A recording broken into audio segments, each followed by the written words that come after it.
గోవర్ధన్ దత్త 10th class చదువుతున్నాను try స్కూల్లో. So మాకు వచ్చిన ప్రమోద్ సార్ మోటివేషన్ చేసిండ్రు, అందరికి ఇన్స్పైర్ చేసిండ్రు. బట్ అదే వరకు కొందరు పాటిస్తారు, అందరు పాటించాలని అనుకోరు. ఎందుకంటే వాళ్ళందరూ ఏమనుకుంటారంటే ఆమె చేస్తుంది కదా, నేను ఎందుకు చేయడం, నేను ఎందుకు చేయాలి, ఆమె చేస్తుందని చేయాలి అని అనుకుంటాను. అయితే ఇక్కడ సార్ మనకు సామాజిక వికాసం చెప్తుంది. సో నేనేంటంటే నాకు నేను యాక్టర్ పెట్టుకున్నాను, నేను యాక్టింగ్ చేస్తా, ఇట్లా చేస్తా అట్లా చేస్తా.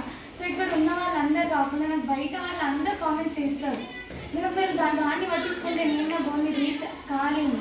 సో నేను దాన్ని పట్టించుకోను, ఎంతైనా వాళ్ళు ఎంతైనా అంటే నాకు ఒక్కొక్కసారి రేట్ వస్తుంది, మరి నేను కంట్రోల్ చేసుకుంటాను. ఎందుకంటే నేను దాన్ని గోల్ పెట్టుకున్నాను కాబట్టి. నెక్స్ట్ వచ్చేసి సార్ మనకు 3 చెప్పిండు, పశువులు మనిషి దైవం. సో నేను మొన్న కానీ ఇప్పుడు ప్రజెంట్ ఇప్పుడు కూడా నేను పశువే ఉన్నా. ఎందుకంటే నేను కొన్ని సార్ చెప్పినప్పుడు కొన్ని పాటించినా కొన్ని పాటించాలి. నాకు ఆల్మోస్ట్ ఇప్పటిదాకా చెప్పిన క్లాసెస్లలో నిద్ర వచ్చింది, నేను పడుకున్న విషయం అందరికీ తెలుసు. నేను ఒక్క క్లాస్లో కూడా నాకు నిద్ర రాని క్లాస్ లేదు. నేను ఈరోజు నిద్ర రాకుండా నేను ఫస్ట్ టైం క్లాస్ పైన ఫోకస్ చేసిందంటే సార్ క్లాస్.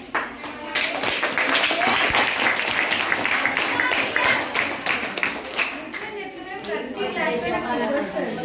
మళ్ళీ సార్ ఏం చెప్పిందంటే మన పేరెంట్స్ అంటే మా పేరెంట్స్ ఏంటంటే ఫార్మింగ్ చేయకపోవచ్చు, నాకు ఫార్మింగ్ అంటే ఎట్లా కష్టపడితే నాకు తెలియకపోవచ్చు. బట్ మీ అందరు పేరెంట్స్ ఎలాగైతే ఫార్మింగ్ చేసి డే మొత్తం కష్టపడి వస్తున్నారు కదా మీకోసం, నా కోసం అట్లా రాకపోవచ్చు. మా పేరెంట్స్కి ఇట్లా ఫ్రీ ఉంటారు.